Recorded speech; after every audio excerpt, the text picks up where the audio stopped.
म्हणून हे आंदोलन या ठिकाणी चालू आहे। व्यासपीठावरील सर्व पक्षाचे नेते आणि लढाऊ असलेले सर्व शेतकरी बंधू भगिनींनो, मी एवढंच सांगणार आहे की ज्या सरकारने आश्वासन दिलं, पंढरपूरच्या पांडुरंगाला साक्षी ठेवून आश्वासन दिलं, रोहित पवारांनी त्यांचे सहकारी आंदोलनाला बसले, संकट मोचन गिरीश महाजन आले, 22 तारखेपर्यंत बैठक लावतो म्हणून आश्वासन दिला, 22 तारीख संपली पण सरकारने ते आश्वासन पाळलं नाही, म्हणून संभाजीनगर मध्ये हे आंदोलन होत आहे। मी एवढंच सांगू इच्छितो, राज्याचा अध्यक्ष म्हणून मी आहे, हर्षवर्धन सपकाळ म्हणून आम्ही आहोत। खासदार खरेदी करायला कोट्यवधी रुपये आहे, 50 कोटी 100 कोटी देत आहेत आणि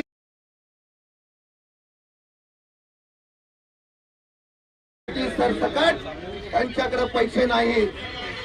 काल एक बातमी आली, मध्य प्रदेश मध्ये असलेले एक राज्यमंत्री, कृषी राज्यमंत्री दिल्लीचे, शेतकऱ्यांसाठी योजना आणतायत आणि त्या योजनेमध्ये लाभार्थी म्हणून पहिले मंत्रीच होत आहेत।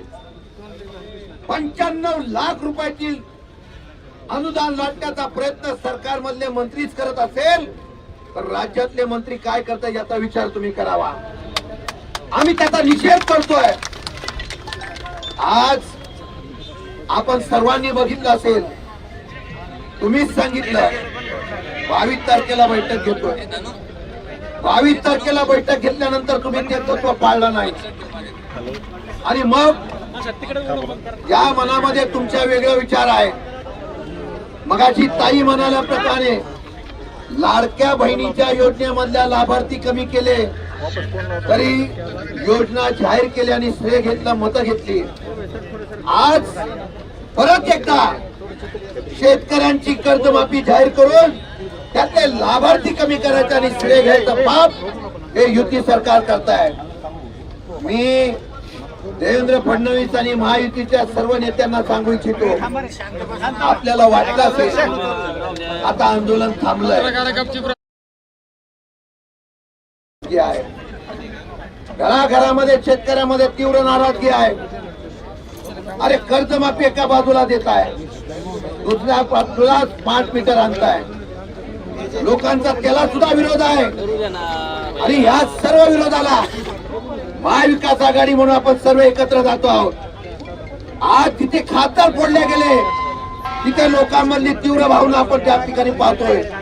उद्धवजी ठाकरे जात आहेत तिथं तीव्र भावना निघते आहे, आपण आंदोलन करतो तिथं तीव्र भावना होते।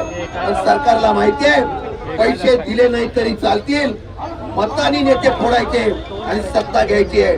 आता सत्ता उलटून टाकायचा अलगार या संभाजीनगरच्या भूमीमधून आपण आज करूया आणि दाखवून देऊ शेतकऱ्यांची ताकद काय, शेतकऱ्यांच्या ताकदीच्या पुढे सरकार नमलं पाहिजे। हे सुरुवात आहे। मी हर्षवर्धन पाटलांना सप्पाळांना बोललेलो आहे, सुप्रियाताई आमची सर्वांची चर्चा झालेली आहे। उद्या 30 तारखेला आम्ही भेटतोय। या 30 तारखेला भेटत असताना जर सरकारने आजच्या आंदोलनाची दखल घेतली नाही, अधिवेशन चालू आहे।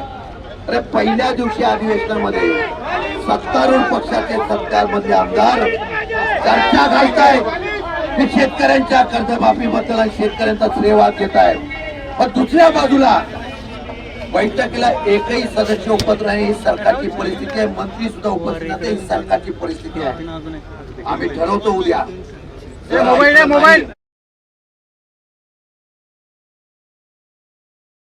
तर मुंबईला सुद्धा शेतकरी धडकतील अशा प्रकारचा निर्णय आम्हाला घ्यावाच लागेल।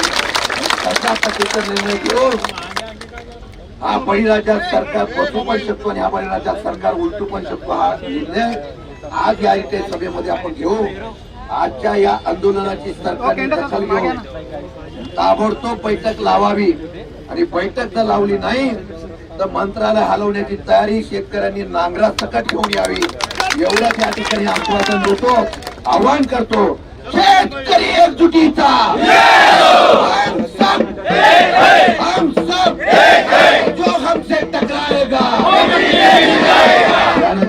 ताई बोलतो.